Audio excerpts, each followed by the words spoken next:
we do see President Trump's polls dipping.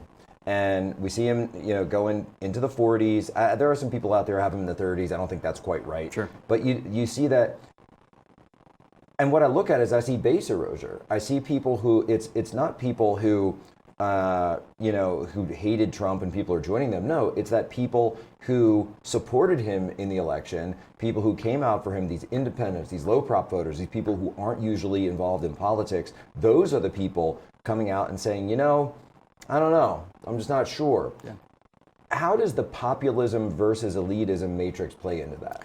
Well, populism to me, I've spoken about this for a lot of years. It is a tool. Populism doesn't have a necessary ideology. It's not communist. It's not conservative. It is a tool that you use to talk to the people that are not elites. Well, to talk to the working class. I should say that, as you point that out, Mondami is going to be in the White House today. And he's a populist, so there's a there is a communist who uses populism. Yes, but it's absolutely. a different flavor of populism where it's not like, hey, let's work to rise, take the ground floor and raise it up and help out everybody. No, he's much more about taking the people at the top and killing them and castigating them and taking their stuff. Yeah, and selling that to the American public, saying that to the constituency that this is a good idea, it's going to promote working class stuff, and it's predicated on very much the same anger. Yes. Because we were going through the New York data, and there were people, all right, if you just look at the numbers, there are people who voted for Trump in 2024 and then also voted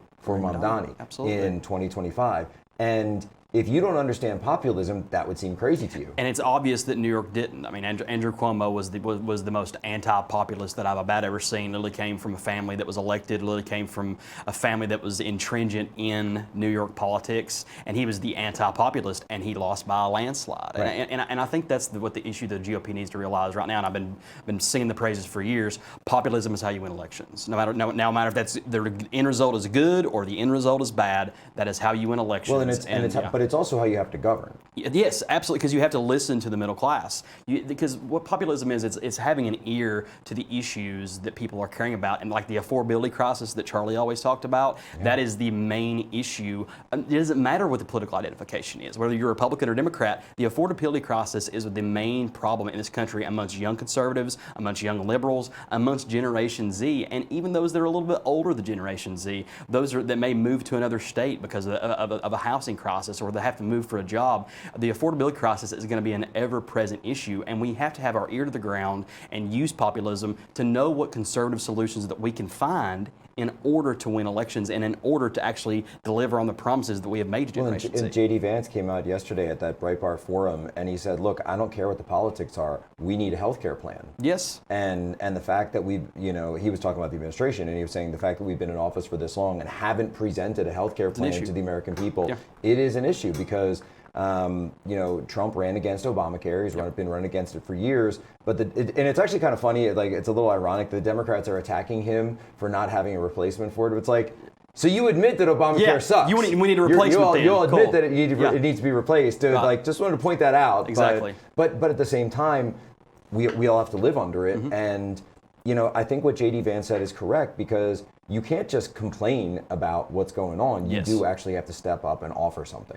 Offer action. I wrote a column this week that was kind of rejecting the old William F. Buckley form of conservatism and adopting that Pat Buchanan, Wilmore Kendall conservatism, and that includes actual action. Yes, very based, and that includes actual action over just talking points. Like, you actually have to go out instead of going and debating and getting along with Democrats. We actually have to offer solutions and deliver on promises, and that's something that Buckley didn't really want to do. He wanted to go over and talk to everybody and get along with everybody. Buchanan wanted action. He wanted to go and listen and use that populism to the effect of actually getting policy done, prioritizing policy first and the America First mindset, and delivering on the promises for the middle class and the working class people, while Buckley just wanted to get along with everybody and promote low taxes. And that's the new form of conservative.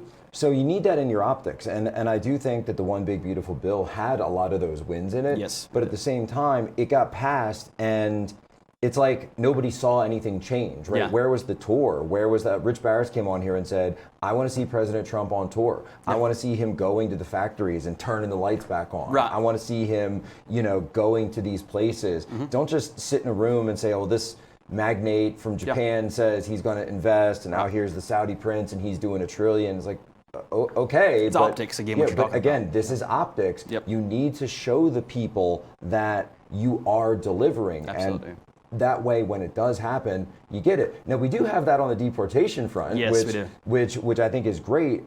We need more of that, obviously. But at the same time, if you don't get those optics, people are going to say, well, I don't see any changes. Right. All I see is this stuff involving foreign policy. Right, and 1 minute till the break, Kenny Cody. And I think they can feel it in their wallets. It's at some points. I mean, I know Caroline Leavitt talked about how 16% less on turkeys on Thanksgiving, and that's all fine and great. But especially with the affordability crisis and just like the living conditions, like in cities like that have been federalized, like D.C., and you're sending the National Guard in these cities to keep the peace. Go out and talk to those people. Let me just say.